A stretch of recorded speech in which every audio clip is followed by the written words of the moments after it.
Okay, let's talk about oxidation. And I like to think of oxidation as internal rust. We know about oxidation when rain is on metal and it oxidizes and turns to rust. But I don't think we think about it as much as we should inside the body.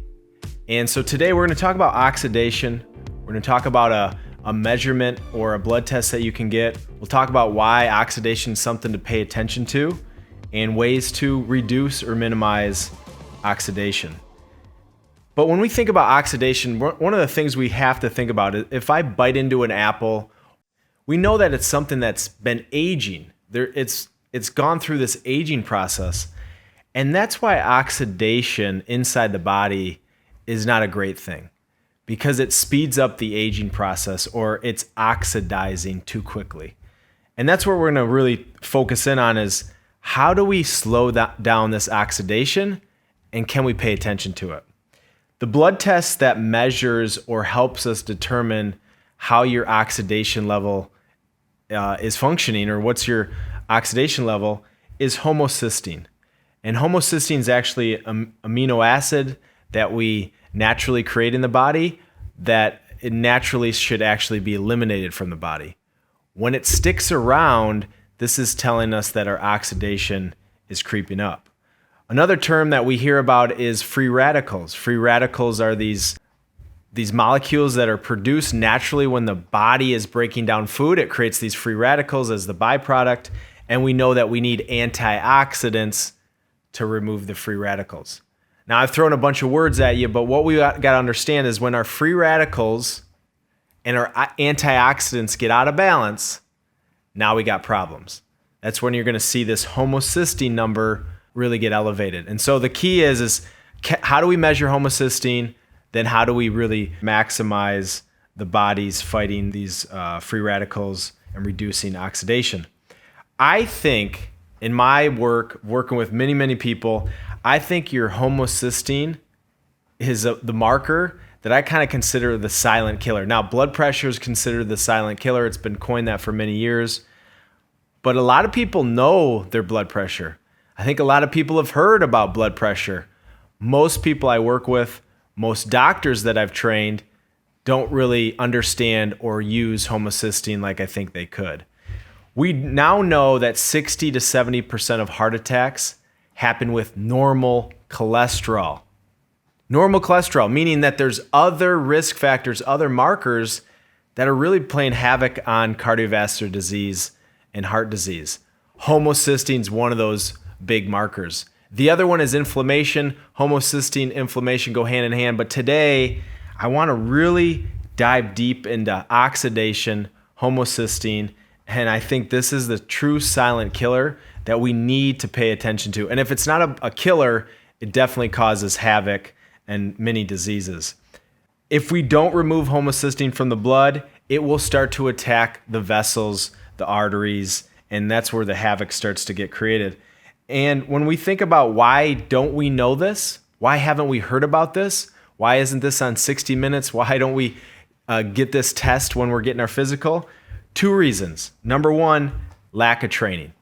We just have not been trained this thought process on prevention, optimization. But the second reason is there's no medication. And I think those go hand in hand. Unfortunately, in our medical world, a lot of this research and science and things that we can do, procedures, have a lot to do with medications. What are the risk mitigating things that we can do? Medications are a big thing. And if there's not a medication, there's not probably going to be a lot of research. That's, to me, the two reasons: lack of training, and there's not a medication to lower your homocysteine. Here's what you need to know from a blood test. Anytime your homocysteine starts to creep up past 13 micromoles per liter, now we're starting to put risk on the body. 20, 30, 40, even 50 micromoles per liter. Now we have high homocysteine, which means high oxidation. Here's some of the symptoms or risk factors: heart disease, stroke, inflammation, oxidation, inflammation go hand in hand, cancer, Alzheimer's, Parkinson's, dementia, brain issues, nerve issues, all happen when we have this high homocysteine, this high oxidation. And so we got to really understand homocysteine and why do we need to control it? It's because of these things. I think people are scared of two diseases the most: brain issues and cancer. Homocysteine is a marker to determine your risk for brain issues and cancer. We need to know this measurement. Now, I'm going to go through the steps. How do we improve homocysteine? But in my opinion, the reason why we have such high levels of homocysteine in our society is because of three things.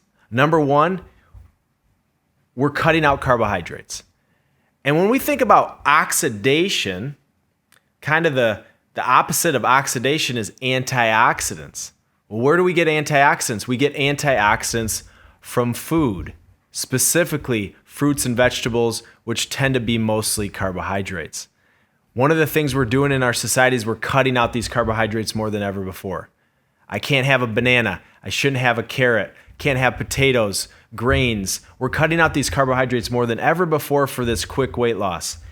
Number one reason why we're having high levels of oxidation is we're cutting out carbohydrates. Carbohydrates are one of the key components to keep that oxidation in line. Number two, little sleep. When we sleep less, we create more of this oxidative stress. Oxidative stress is a naturally occurring thing that happens in the cells, but if we don't flush it out, if we don't have ways to manage stress, then that oxidation gets too high. And so little sleep leads to the last one is stress. Stress causes havoc if it's in this chronic state. And so the big three: not enough healthy carbohydrates, too little of sleep, and too much stress. Those are the big three leading to high levels of homocysteine. Now, again, I think the big part of this conversation is self-awareness. Where are you currently at?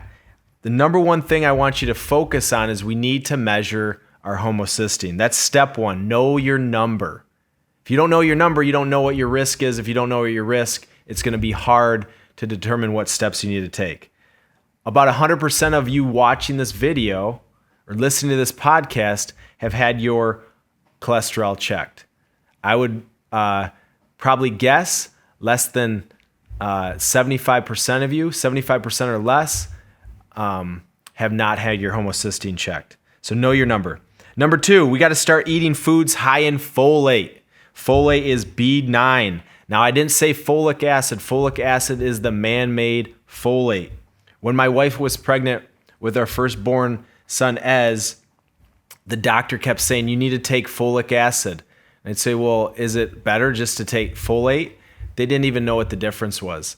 Folic acid is man-made. Folate is what's naturally occurring in food. B9, leafy greens, asparagus, broccoli, cucumbers, beets, sweet potato, asparagus, spirulina chlorella, wheatgrass, all high in folate, which is B9. Homocysteine determines if you're deficient in these B9s. If you're elevated homocysteine, you don't have enough B vitamins. Those B vitamins help flush out that homocysteine. Again, it's folate, not folic acid. Number three, B6. Another B vitamin, oatmeal, whole grains. This is why we don't want to cut out carbohydrates. A lot of our B6 come from whole grains, beans, bananas, cabbage, cauliflower. Again, adding these B6 nutrients to the diet.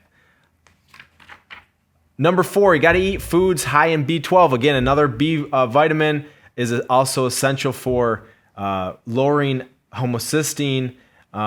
These are things like Brussels sprouts, kale, parsley, whole grains, nuts, seeds, sea vegetables. Again, spirulina chlorella and fish. Step five is you got to bring in the choline. This is another B vitamin. It's a building block for your fats. It's necessary for building the cell membrane. It's an important part of brain function. We got to add this B vitamin to the game.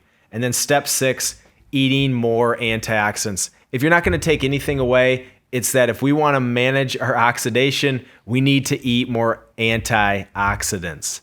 This is the frustration I have with all of these diets, all of these supplements, these protein bars, these pre-workouts. They really increase our oxidation, and nobody's paying attention to the wonderful benefits of antioxidants. Remember, one of the reasons why you want to consume carbohydrates is because they contain antioxidants. Here's some symptoms. So those are the steps to reduce or lower your homocysteine. But here's some of the symptoms: fatigue, memory loss, brain fog, muscle joint pain because it's connected with inflammation, wrinkles, gray hair, lack of eyesight or losing some of your eyesight, headaches. These are some of the symptoms if you have elevated homocysteine. Again, we need to listen to the body. It's going to tell us what's happening way before a blood test. The blood test is going to give us the reading of that homocysteine. Now, when you think about, thinking about oxidation and cholesterol and heart disease, we got to talk about cholesterol. It's not that cholesterol is bad. What happens when cholesterol oxidizes, it becomes more of a risk. Again, this is why homocysteine should be part of this equation when you're getting your blood test to determine your full risk. I was reading earlier, doing some research online, and one of the things it said to consume to manage homocysteine was to eat breakfast cereal. Well, the rationale behind that, is because most breakfast cereals, they add these B vitamins. Just remember, we want to use common sense. The best way, the most efficient way for the body to break down and absorb these nutrients is through real food that you can understand, ingredients you can pronounce. And so these breakfast cereals, although there's some better ones, this is not going to be your main source or solution to managing homocysteine. Another key antioxidant that we have to mention is coenzyme Q10. It's the most powerful antioxidant in the body, specifically for the heart. One of the things we have to recognize is when homocysteine is elevated, we need more antioxidants. When people are taking a statin medication, it's going to reduce or minimize or almost eliminate coenzyme Q10. So there's a lot of things that are connected. The body doesn't work in isolation, but understanding there's all these wonderful, amazing things happening inside the body, but we also have to know and measure some of these numbers to determine some steps we can take. So as we wrap up thinking about oxidation, that internal rust, I want you to know your oxidation level. Now, there's no medication for it. Your doctor's not going to get the blood test unless you ask for it. And so you have to be your own health advocate. If you're getting a physical, you're getting a blood test, ask to have your homocysteine checked. You want the range to be between 4 and 13 micromoles per liter. If it's in that range, you know that you have a good oxidation. You're probably consuming all these foods that help you keep that oxidation at bay. If your oxidation's above 13, 20, 30, 40, and if it's even close to 50, you got a pretty high risk for some of these issues, short-term, long-term, and that's where we want to start making some of the changes. Again, a recap, we got to eat more folate. These are going to be greens. These are going to be your B9, B6, B12, and also focusing on those antioxidants, which tend to come from carbohydrates.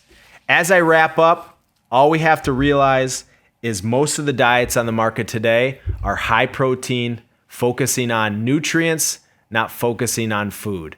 When you're consuming too much protein, homocysteine is amino acid, it's a protein. Your oxidation, your internal rust is going to be elevated. And so if you don't want to have issues with your brain, risk factors for heart disease,